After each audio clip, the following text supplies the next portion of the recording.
Well, you've made it to week 3. In week 3, we're going to continue our exploration of this energetic planet, and we're going to do it by looking at a couple very important ideas if we want to understand the way the Earth's energy systems work. In fact, one of them is sort of interesting to me because it was a surprise. When I first started thinking about this course and first started to develop material for it, I was looking for underlying principles which would be very general and which would give a lot of explanatory power.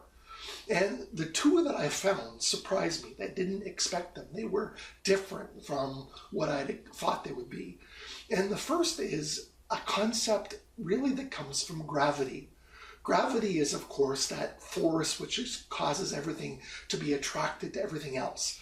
Newton's powerful law of gravitation really says that everything in the universe is attracted to everything else with a force that's directly proportional to the product of the two masses and inversely proportional to their distance or the separation. That's an attractive force, but it turns out that, in fact, that attraction force allows things to go up as well as to go down. And that's a sort of an interesting contradiction.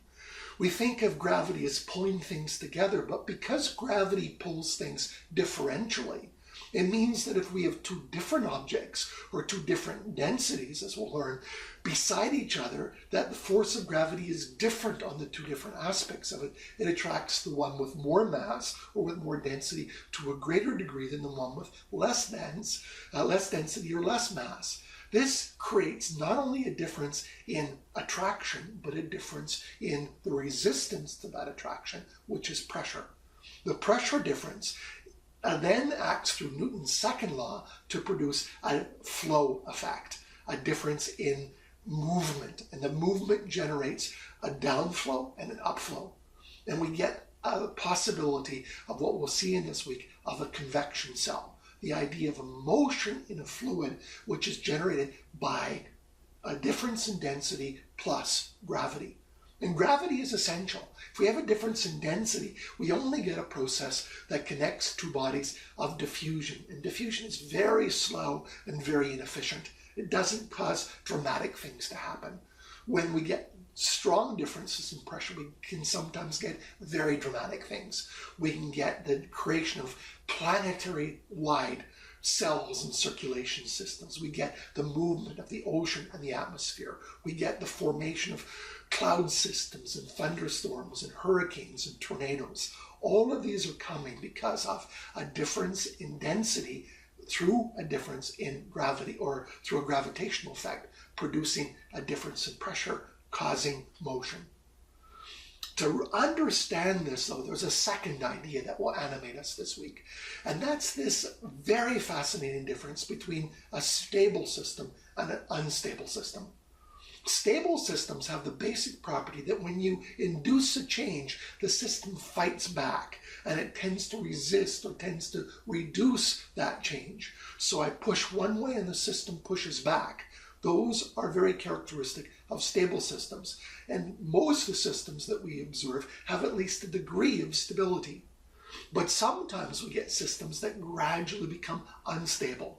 And so when we push them, rather than pushing back, they actually work with us and accentuate the change. And processes tend to run away. And then very exciting, very rapid, and very dramatic things can happen.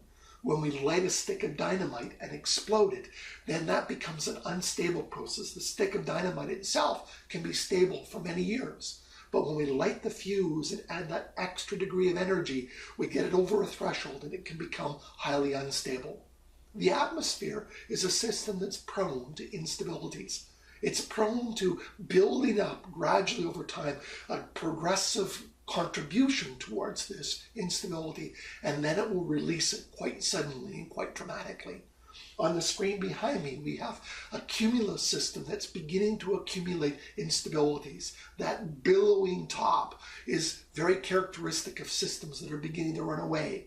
If you see clouds that have that cauliflower type top, that billowing top, it means they're pushing upwards. There's an energy, there's an inherent motion in that.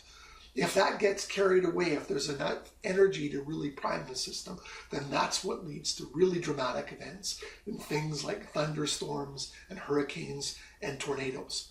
But the basic idea is really this density difference that drives us towards stability. What fuels the instability turns out to be a very slow, stable process.